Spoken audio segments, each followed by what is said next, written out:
గలతీయులకు రాసినటువంటి పత్రిక 3వ అధ్యాయము 27వ వచనం. 3వ అధ్యాయము 27వ వచనం. క్రీస్తులోనికి బాప్తిస్మం పొందినటువంటి మీరందరూ క్రీస్తును ధరించుకొని ఉన్నారు. చాలండి.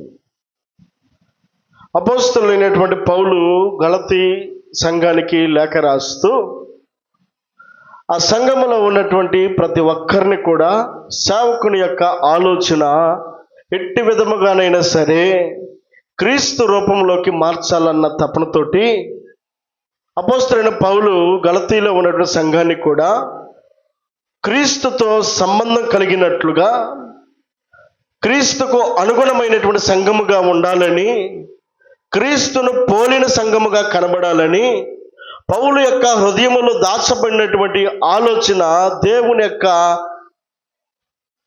మాటలను పలుకుతా ఉన్నాడు. ఎలా సంఘం ఉండాలని కోరుకుంటా ఉన్నాడు. దేవుని దృష్టికి సంఘము ఏ విధముగా కనబడాలని దేవుడికి లెక్క అప్పచెప్పవలసినటువంటి ఆలోచనతోటి అపోస్తలుడైన పౌలు సంఘమును ఎంతో క్రమముగా బలపరుస్తూ ఉన్నాడు. కనుకనే ఈ గలతీలో ఉన్నటువంటి సంఘమునకు ఆయన మాట్లాడుతూ, క్రీస్తులోనికి బాప్తిస్మం పొందిన మీరందరూ క్రీస్తును ధరించుకొని ఉన్నారు. దేని స్తోత్రం చెల్లిద్దాం. హల్లెలూయా. ఎవరిని ధరించుకొని ఉన్నారు? క్రీస్తును ధరించుకొని ఉన్నారు. ఎలా ధరించుకున్నారు? బాప్తిస్మం ద్వారా ధరించుకొని ఉన్నారు, లేదా మారు మనసు ద్వారా ధరించుకొని ఉన్నారు, దేవుని యొక్క సన్నిధిలోకి చేర్చబడ్డం ద్వారా ఆయన మనం ధరించుకొని ఉన్నాం. కనుక దేవుని సన్నిధిలో వాక్యం అనే మాటల చేత మనం బలపరచబడుతూ ఆయన ధరించుకొని ఉన్నాం. కాబట్టి ఆయన ధరించుకున్నటువంటి మనం ఎలా ఉండాలట? క్రీస్తును ధరించుకున్న వారమై ఉన్నట్లుగా ఉండాలి. క్రీస్తును ధరించుకొని ఉన్న మనం క్రీస్తు కనబడినట్లుగా ఉండాలి. అందుకే క్రీస్తును మీరు ధరించుకొని ఉన్నారని గుర్తు చేస్తూ ఉన్నారు. వారు క్రమము తప్పుతూ ఉన్నప్పుడు, వారు దారి తొలుగుతూ ఉన్నప్పుడు, వారు సరైన మార్గమును అనుసరించినప్పుడు చాలాసార్లు పిల్లలు గనక ఇష్టం వచ్చినట్లుగా మాట్లాడుతున్నారు అనుకోండి.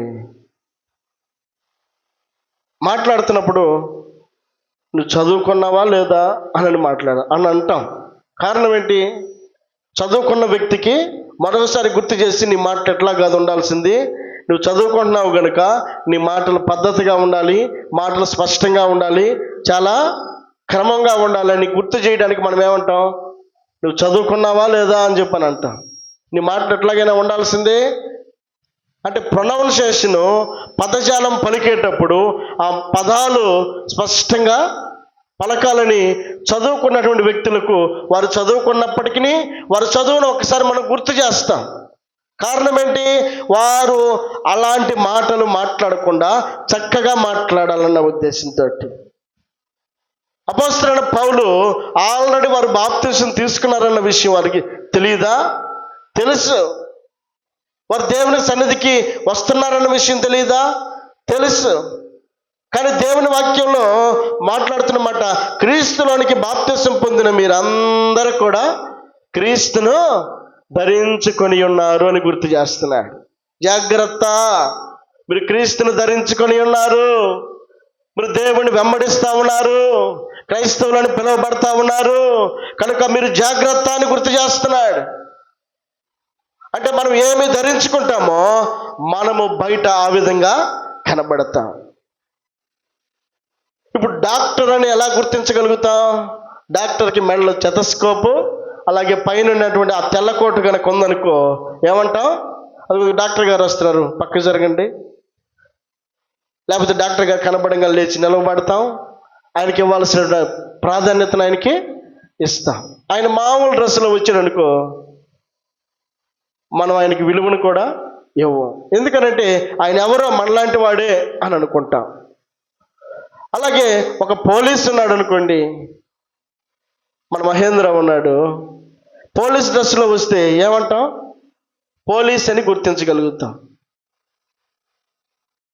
లేకపోతే ఒక పాస్టర్ గారు ఉన్నారనుకోండి, ఇప్పుడు నేనే ఉన్నాను, మీ అందరికీ వైట్ బట్టలు తీసుకొని రండి అని చెప్పాను. నేను మాత్రం నా ఇష్టం వచ్చినటువంటి బట్టల్లో నేను వచ్చి, నేను నా ప్రవర్తనలో మార్పు లేకుండా నేను మీ యొద్దకు వచ్చి మీకు ఏదో చెబుతుంటే మీరు లెక్క చేస్తారా?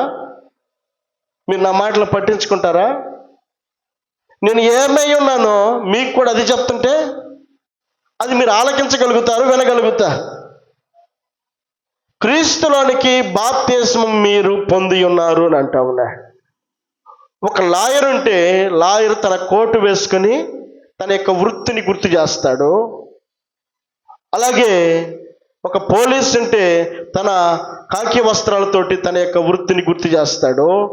ఒక పాస్టర్ గారు ఉంటే తన తెల్లని వస్త్రాలతోటి తన యొక్క వృత్తిని జ్ఞాపకం చేస్తాడు. అదేవిధంగా యేసుక్రీస్తు ప్రభుల వారు మనలను చూడాలనుకున్న ఉద్దేశాన్ని అపోస్తలుడైన పౌలు గారు గుర్తు చేస్తున్నాడు. మీరు క్రీస్తును ధరించుకొని ఉన్నారు అని అంటా ఉన్నాడు. క్రీస్తును ధరించుకొని ఉన్నారు అని అంటున్నాడంటే క్రీస్తును పోలిన క్రియలు కూడా కనబడాలని పౌలు గారి యొక్క ఉద్దేశమైంది. మందిరానికి వచ్చి బయట వారి క్రియల ప్రకారముగా మనం కూడా నడుచుకుంటా ఉంటే మన మందిరానికి తగినటువంటి ప్రాధాన్యతను మనం బయట ఇవ్వని వారం అవుతాం. మన క్రీస్తును ధరించుకున్న వారము కాదని ఎదుటి వారు కూడా ఎవరు కూడా మనల్ని గుర్తించుకోలేరు. మన మాటలు, మన ఆలోచనలు, మన క్రియలు చాలా వేరుగా ఉంటాయి.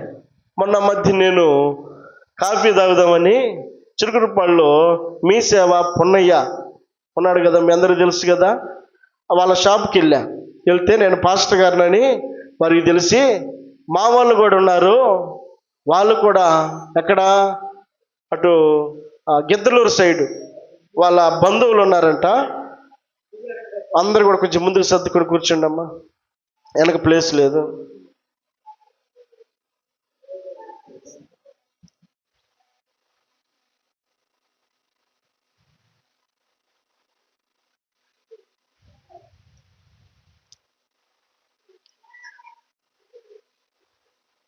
దేవుని స్తోత్రం చెల్లిద్దాం. హల్లెలూయా, హల్లెలూయా. ఆ పున్నయ్య నాతో మాట్లాడుతున్న మాట ఏంటంటే, మీలాగే మీ దేవుణ్ణి మా వాళ్ళు కూడా నమ్ముకున్నారు. ఆయన నాకు మామయ్య అవుతాడు, మేనమామంట. నమ్ముకొని ఆయన కూడా ఉద్యోగం చేస్తూ దేవుని పరిచర్య చేస్తూ రిటైర్మెంట్ అయ్యాడు, చర్చి కట్టాడు, ఇప్పుడు సేవకుడు అయ్యాడు అని అందరికీ కూడా దేవుని మాటలు చెప్తా ఉంటాడు. మమ్మల్ని కూడా ఎప్పుడైనా మీటింగ్స్ అప్పుడు పిలుస్తూ ఉంటాడు, మేము వెళ్తాము. అక్కడికి వెళ్తే మా మాటలు వాళ్ళ మాటలు వేరుగా ఉంటాయి. ఆ పున్నయ్య భార్య చెప్తుంది, మా మాటలు వాళ్ళ మాటలు వేరుగా ఉంటాయి. అవంతా కూడా నోరు తెరిస్తే దేవుని గురించే మాట్లాడిద్ది. ఆ భాష ఏందో మాకు అర్థం కావట్లేదు. మా బంధువులే కానీ వారు దేవుని నమ్ముకొని ఉన్నారు, వారి మాటలు అర్థం చేసుకోవడానికి మా జ్ఞానం సరిపోవడం లేదు, మా మాటలు వారి మాటలకి పసకడం లేదు. వారు నోరు తెరిస్తే దేవుని మాటలు తప్ప ఇంకేం మాట్లాడడం లేదని చెప్పని అంటా ఉంటే చాలా సంతోషించా. దేనికి స్తోత్రం చెల్లిద్దాం. హల్లెలూయా.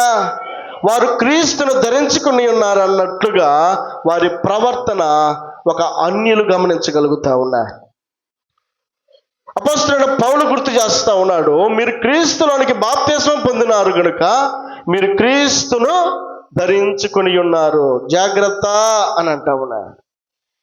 మనం ఎవరిని ధరించుకుని ఉన్నామో మన యొక్క క్రియలు అలాగే కనబడాలి. మనం ఎవరిని ధరించుకొని ఉన్నామో ఆ క్రియలను బట్టి మనము ఎవరి మారమో గుర్తించగలుగుతాం. వాక్యం ఏమైనా సెలవిస్తూ ఉంది, మనము ఆయన వారము. ముందో కీర్తనలు అంటాడు, మనము ఆయన వారము. ఎప్పుడు తెలుసుకుంటాం మనం ఆయన వారమని? మన క్రియల ద్వారా అనేకులు తెలుసుకుంటారు, మన మాటల ద్వారా అనేకులు తెలుసుకుంటారు, మన ఆలోచనల ద్వారా అనేకులు తెలుసుకుంటారు. కాబట్టి మనము ఆయన వారం అన్న గ్రహింపుడు కలిగి భక్తి జీవితంలో ముందుకు కొనసాగాలి. ఒక ప్రత్యేకతను మనం అలవాటు చేసుకోకుండా ఏదో ఒకటి అన్నట్టుగా మనం సాగిస్తూ ఉంటే మన ప్రయాణము అందరితో పాటే కలిసిపోతుంది. ప్రత్యేకతను దేవుడు గమనించాలని చూస్తూ ఉన్నాడు. నోవహు అనేకుల మధ్యలో ఉన్నాడు, కానీ నోవహట నీతిమంతుడని దేవుని చేత సాక్ష్యం పొందుతూ ఉన్నాడు. నోవహు యొక్క క్రియలు అక్కడున్నటువంటి లోక సంబంధులైనటువంటి వారితో కలిసిపోవడం లేదు. అనేక సంవత్సరాలు వారితో కలిసి ప్రయాణం చేశాడు, వారితో కలిసి మాట్లాడాడు, వారితో కలిసి సువార్త ప్రకటన చేశాడు. వారందరూ కూడా వారి ఊహలని కేవలం చెడ్డమైనప్పటికీ, వారి నడవడికంతా కూడా చెడ్డదైనప్పటికీ, నోవహు మాత్రం తన కుటుంబాన్ని మాత్రం కాపాడుకుంటూ దేవునికి ఇష్టడుగా బ్రతికాడు. కనుక నోవహుతో అంటాడు దేవుడు, నీవు మాత్రమే, నీ కుటుంబం మాత్రమే ఓడలోకి ఎక్కండి అని అంటా ఉన్నాయి. దేవుని స్తోత్రం చెల్లిద్దాం. హల్లెలూయా. ఎన్ని సంవత్సరాలు మనం జీవించినా, ఎన్ని రోజులు మనం ఈ మీద భూమి మీద బ్రతికినప్పటికీ, ఈ భూమి మీద మనము దేవుని కొరకై ప్రత్యేకతను కలిగిన వారమై ఉండాలి. అందుకే అంటాడు, మీరు క్రీస్తును ధరించుకొని ఉన్నారు. మనం మాట్లాడే మాట మన క్రీస్తుని గుర్తు చేస్తుంది, మనం నడిచే నడవడిక క్రీస్తు గుర్తు చేస్తూ ఉంది. కనుక ఒక మాట జ్ఞాపకం చేసుకుందాం. రూతు గ్రంథంలో ఈ మాట చదువుతూ ఉన్నప్పుడు రూతు గ్రంథంలో ఒక మాట గుర్తొచ్చింది.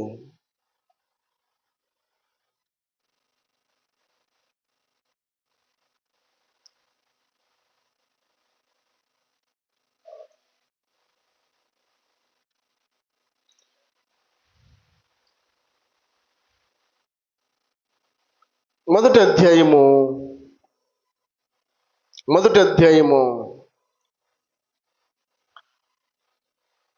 16వ వచనం.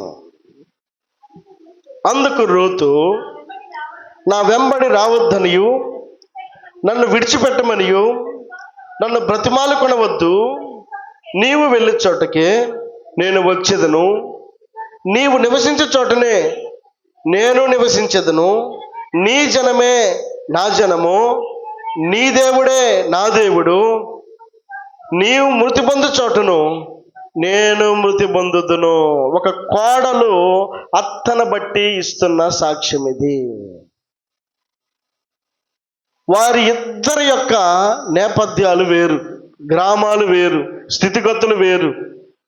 రూత్ ఏమో మోయాబు దేశానికి సంబంధించిన ఆమె, నయోమి ఏమో బెత్లెహేము సంబంధించినది అయ్యింది. దేవుణ్ణి ఎరిగినటువంటి కుటుంబమేమో నయోమిది, దేవుణ్ణి ఎరగినటువంటి కుటుంబమేమో రూతుది. ఎందుకనంటే ఆమె పుట్టుక నుంచే, ఆమె పెరిగినటువంటి వాతావరణం వేరు, ఆమె పెరిగినటువంటి భక్తి జీవితం వేరు. ఆ రూతు యొక్క భక్తి మనం ఆలోచన చేస్తే, గతంలో మనం ప్రసంగించాం, మోయాబు యొక్క లక్షణాలు, వారు చాలా గర్విష్ఠులు, చాలా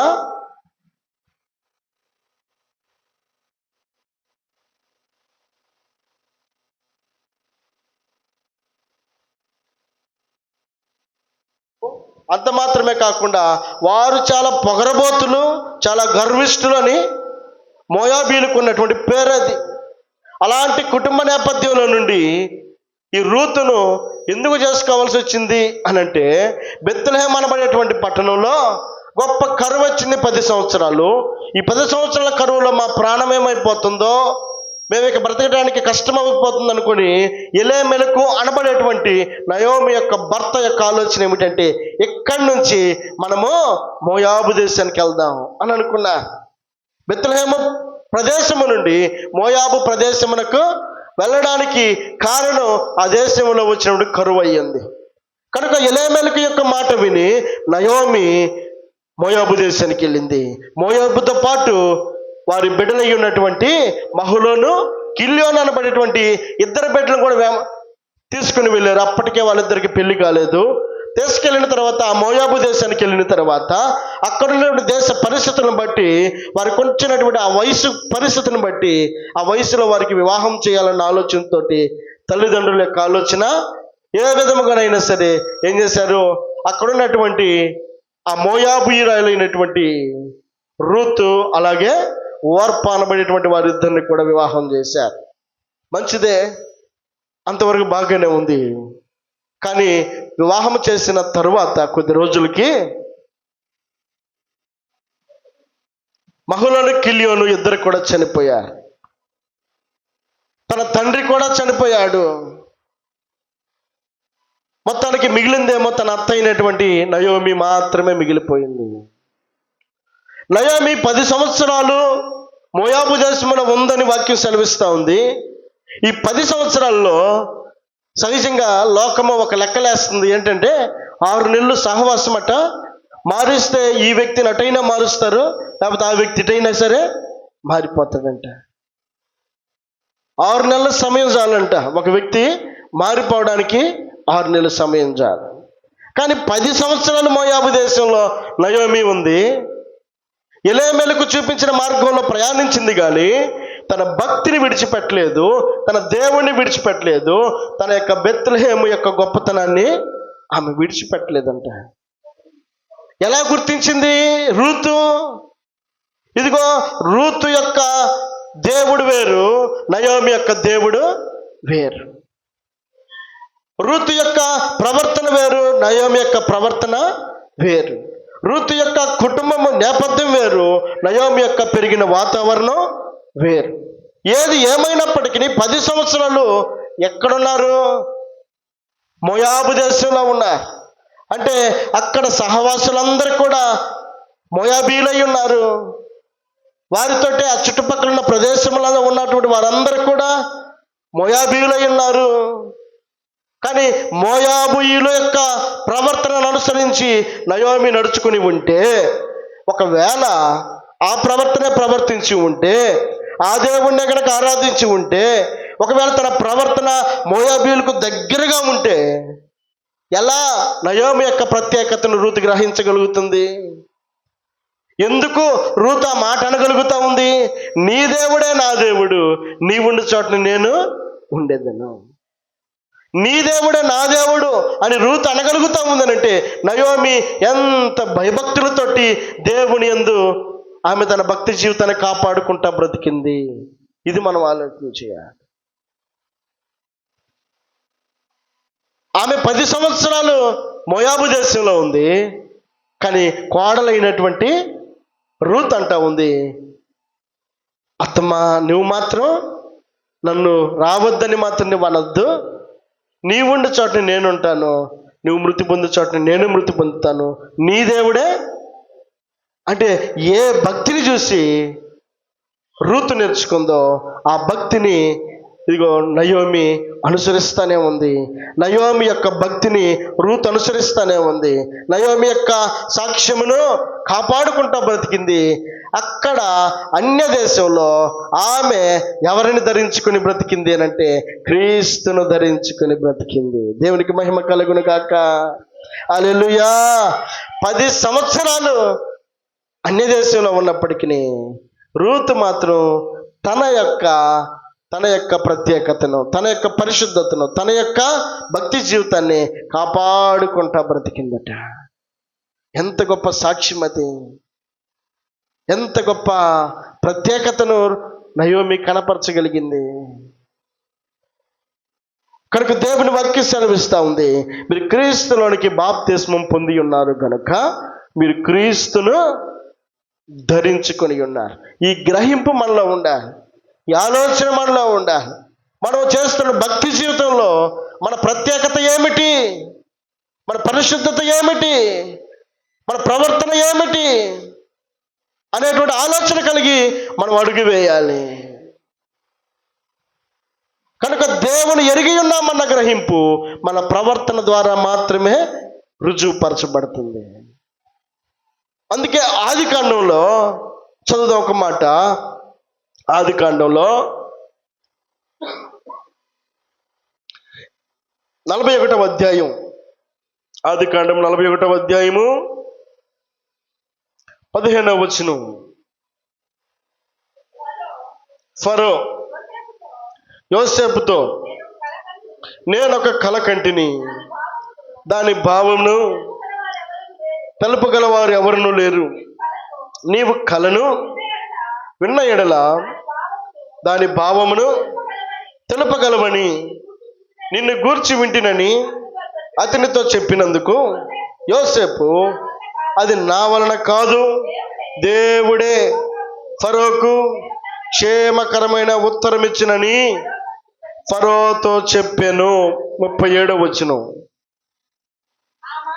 ఆ మాట ఫరో దృష్టికిని అతని సమస్త సేవకుల దృష్టికిని యుక్తమై ఉండెను కనుక అతడు తన సేవకులను చూచి, ఇతని వలె దేవుని ఆత్మగల మనుష్యుణ్ణి కనుగొనగలమా అని అనెను.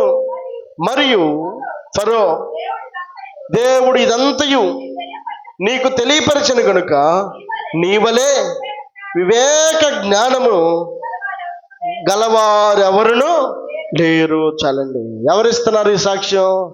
ఫరో అనబడేటువంటి వ్యక్తి సాక్ష్యం ఇస్తా ఉన్నాడు. ఇతడు కూడా దేవుణ్ణి ఎరిగిన వాడు కాదు. కానీ అదే ఫరో దగ్గర పని చేయడానికి వచ్చినటువంటి యోసేపు అనబడేటువంటి వ్యక్తి ఆ పని చేస్తూ ఉండగా ఏం చేశాడు? రాత్రి మనం జ్ఞాపకం చేసుకున్నట్లుగా తన భార్య తనను ప్రేరేపించినప్పుడు అతను ఒప్పుకొనక దేవునికి భయపడి అక్కడి నుంచి పారిపోతే ఆమె అతని మీద కోపాన్ని పెంచుకుని ఎలాగైనా సరే అతన్ని ఇరికించాలని అక్కడున్న వారందరికీ కూడా ఆ మాట ఈ మాట చెప్పేసి అతడే నన్ను బాధ పెట్టడానికి వచ్చాడని చెప్పని అక్కడ వచ్చినటువంటి ఫరోకు అక్కడున్న వారందరితో కూడా చెప్పడం, ఆమె చెప్పిన మాటను బట్టి ఫరో విని అప్పటి వరకు నమ్మకంగా ఉన్నటువంటి యోసేపును సహితం తీసుకెళ్ళి చెరసాలలో వేసి అతన్ను కష్టపెట్టడానికి వారు ఇష్టపడ్డారు. ఇలాంటి కష్టంలో ఉన్నప్పుడు ఫరోకు ఒక కల వచ్చిందట. కల వచ్చినప్పుడు దాని భావాన్ని చెప్పమని వారిని వీరిని వాళ్ళందరినీ పిలిస్తే ఎవరు కూడా సరైనటువంటి ఉత్తరాన్ని ఇవ్వలేదు. ఇప్పుడు పక్కనున్న వారు చెప్తున్నారు, ఇదిగో మన దగ్గర చెరసాలలో ఉంచబడినటువంటి యోసేపు అనబడేటువంటి ఒక వ్యక్తి ఉన్నాడు, ఇతడు తన దేవునితో మాట్లాడి మనకు ఆన్సర్ ఇవ్వడానికి అతడు సమర్థుడు అని చెప్పని ఎవరో చెప్తే ఆ మాటను బట్టి యోసేపును దగ్గరికి వెళ్ళి ఆ ఫరో తన యొక్క కళను చెప్పినప్పుడు ఆ కళ యొక్క భావాన్ని చెప్పడానికి యోసేపు దేవుని మీద ఆధారపడ్డాడు. నేను కాదు నీకు ఆన్సర్ ఇచ్చేది, దేవుడే నీకు జవాబిస్తాడు అని యోసేపు చెప్పి యోసేపు దేవుని మీద ఆధారపడినప్పుడు దేవుడిచ్చిన ఆలోచన బట్టి ఫరోకు ఆన్సర్ ఇచ్చాడు, జరగబోయే సంగతులను వివరించాడు. ఈ మాటలన్నీ కూడా సూచాయలుగా సరిగ్గా పోల్చబడినట్లుగా ఫరోకి కనబడతా ఉంది. ఈ మాటల వాస్తవమే అన్న గ్రహింపు కలిగిన తర్వాత ఫరో అంటాడు, అతడు అన్యుడే, దేవుని ఎరగనివాడు, దేవుని యందు భయభక్తులు లేనివాడు. ఇదిగో యోసేపు యొక్క ఆలోచన, యోసేపు యొక్క మాటలను బట్టి ఆ ఫరో అంటున్న మాట, ఇతని వలె దేవుని ఆత్మగల మనుషుణ్ణి చాలండి. ఎవరు గ్రహించారు దేవుని ఆత్మ చేత యోసేపు నింపబడ్డాడని? ఫరో గుర్తెరిగాడట. ఎవరి ద్వారా దేవునికి మహిమ వెళ్తా ఉంది? యోసేపు ద్వారా దేవునికి మహిమ వెళ్తా ఉంది. కారణం ఏంటి అంటే యోసేపు దేవుని మీద ఆధారపడే స్వభావం గలవాడు. యోసేపు తన ప్రవర్తన విషయంలో జాగ్రత్తగా ఉన్నట్లుగా అలాగే దేవుని దగ్గర తన యొక్క ప్రార్థన విషయంలోనూ అలాగే తన యొక్క పద్ధతుల విషయంలోనూ తన యొక్క క్రియల విషయంలోనూ అన్ని విషయాల్లో దేవునికి నమ్మకంగా ఉన్న కారణాన్ని బట్టి ఇప్పుడు ఫరో ద్వారా సాక్ష్యం పొందుతున్నాడు, ఇతని వలె దేవుని ఆత్మ కలిగినటువంటి మనిషిని మనం కనుగొనగలమా? మనం గుర్తించలేము. ఇతడు దేవుని ఆత్మ కలిగిన వాడు అని అంటా ఉన్నాడు. ఒక అన్యుడైనటువంటి ఫరో దేవుని ఆత్మ కలిగినటువంటి మనుష్యుడిగా యోసేపును గుర్తించగలుగుతా ఉన్నాడు. అంటే యోసేపు యొక్క ప్రవర్తన ఎంత కాపాడుకుంటూ బ్రతికాడు, తన పరిశుద్ధత ఎంత కాపాడుకుంటూ బ్రతికాడు, తన ప్రార్థనా జీవితం ఎంత కాపాడుకుంటూ బ్రతికాడు, తన మాట పలికితే ఆ మాట అనేకులకు ఆశీర్వాదకరంగా ఉండటాన్ని బట్టి ఫరో సహితము కూడా ఇతడు దేవుని ఆత్మచేత నింపబడ్డాడన్న సాక్ష్యాన్ని ఫరో నోటి ద్వారా యోసేపు గణపరచబడతా ఉన్నాడు. దేవునికి మహిమ కలుగుద్దాం. హల్లెలూయా, హల్లెలూయా. కనుక కనుక దేవుడు అంటాడు, ఇదిగో మీరు క్రీస్తులో బాప్తిస్మం పొంది ఉన్నారు కనుక మీరును క్రీస్తును పోలి నడుచుకున్నాడు. ఎఫెసీయులకు రాసిన పత్రిక. క్రీస్తులోనికి బాప్తిస్మం పొందిన మీరందరూ క్రీస్తును ధరించుకొని ఉన్నారు కనుక కనుక ఎఫెసీయులకు రాసిన పత్రికలో 5వ అధ్యాయం 1వ వచనం, కావున మీరు ప్రియులైన పిల్లల వలె దేవునిని పోలి నడుచుకునుడి. క్రీస్తు మిమ్మును ప్రేమించి పరిమళ వాసనగా ఉండుటకు మన కొరకు తన్ను తాను దేవునికి అర్పణగాను బలిగాను అప్పగించుకొనెను. అలాగునని మీరును ప్రేమ కలిగి నడుచుకున్నది చాలండి. ఇది మనలో ఉండాల్సిన ప్రత్యేకత. మన క్రీస్తును పోలి నడుచుకోవడంలో ఉన్న ఉద్దేశము, క్రీస్తును ధరించుకున్నామన్న గ్రహింపు అనేకులు మనలో చూడాలి అంటే, మనము దేవుని ఆత్మచేత నింపబడ్డామన్న గ్రహింపు మనలో చూడాలి అంటే, మనలో శరీర క్రియలు పనిచేస్తున్నాయి అనేది కాదు, కానీ మనలో దేవుని ఆత్మ పనిచేస్తుంది అన్న దానికి గుర్తుగా మనలో ఉండాల్సిన గుడ్ క్వాలిటీస్ ఏమిటి అంటే, వాక్యం సెలవిస్తోంది, క్రీస్తును మిమ్మును ప్రేమించి పరిమళ వాసనగా ఉండుటకు మన కొరకు తన్ను తాను దేవునికి బలి అర్పణగా అప్పగించుకునేను. మనం పరిమళ వాసనగా ఉండాలట. మనం వెళ్తుంటే అనేకులు మనల్ని ఆకర్షించాలి. అయ్యా కాసేపు కూర్చొని పో, కాసేపు మాట్లాడు, కాసేపు ఉండు అని అనాలా. మనం వెళ్తా ఉన్నప్పుడు మనం చూసి దేవుడు కోరుకుంటున్నాడు, మనం పరిమళ వాసనగా ఉండాలని కోరుకుంటున్నాడు. ఎలా సాధ్యమవుతుంది? మనం క్రీస్తును ధరించుకొని ఉంటే మన గొప్పతనాన్ని బట్టి అయితే రాదు అది, మన పేరు ప్రతిష్టలను బట్టి అయితే రాదు అది, మన ప్రవర్తనా జీవితమును బట్టి, మన సాక్ష్యమును బట్టి, మన క్రియలను బట్టి, మన మాటలను బట్టి, మన ఆలోచన విధానమును బట్టి మనకు ఆ విలువను దేవుడు ఇస్తాడు. దేవునికి మహిమ కలుగును గాక. హల్లెలూయా. కనుక మనం చేయాల్సిన పని, దేవుడు మనకు చేసిన పని ఏంటంటే, క్రీస్తు మిమ్మును ప్రేమించాడు కనుక పరిమళ వాసనగా ఉండేటకు తన కొరకు తన్ను తాను అప్పగించుకున్నాడు. ఆ క్రీస్తు రక్తం అనబడే ముద్ర మన మీద లేకపోతే, ఆ క్రీస్తు రక్తం అనబడేటువంటి సువాసన మన మీద లేకపోతే మనము దేవునికి మహిమకరంగా జీవించలేం. ఆ రక్తాన్ని కనుక తుడిచేస్తే మనం నిష్ప్రయోజకులమై ఉన్నాం. ఆ రక్తం మన మీద ఉంటే మనం విలువ కలిగినటువంటి వారంగా ఉంటాం. దేవునికి మహిమ కలుగును గాక. కనుక ఆ రక్తం మన మీద ఉన్నదానికి గుర్తు ఏంటి అంటే, మనం ప్రేమ కలిగి నడుచుకోవాలి. ఆ ప్రేమ ద్వారా మనం అనేకులకు సువాసనగా వెదజల్లబడేటువంటి వారమై ఉండాలి. అంత మాత్రమే కాకుండా ఏమంటాడు, అలాగుననే మీరును, అదండి క్రీస్తు ఏదైతే చేశాడో అలాగునని, అంటే ఆయన మనకు మాదిరి ఇచ్చాడు. ఇది వాడిని చూసి నేర్చుకోండి రా అని అన్నామంటే అతను మనకేమై ఉన్నాడు? మాదిరి ఉన్నాడు. అట్లాగే దేవుడు ఏమంటున్నాడు తెలుసా? అక్కడ అపోస్తలుడైన పౌలు ఏమన్నాడు తెలుసా? క్రీస్తే మన కొరకు తను తాను అప్పగించుకొని మనకు మాదిరి అయి ఉన్నప్పుడు, ఆ మాదిరికరమై ఉన్నటువంటి ఆ క్రీస్తుని ఆధారం చేసుకొని మనం ఏం చేయాలా? అలాగే మీరును ప్రేమ కలిగి నడుచుకునేది. ప్రేమ ఉంటే సమస్తము సాధ్యమే. ప్రేమే లేకపోతే ఎన్నున్న వ్యర్థమే. కనుక క్రీస్తును పోలి నడుచుకున్న వారికి గుర్తుగా ఆ ప్రేమను ధరించుకున్న వారమై మనం నడుచుకున్నట్లుగా దేవుడు ఆ కృపను మనకు అనుగ్రహించును గాక. అందరం కూడా లేచి నిలబడదాం.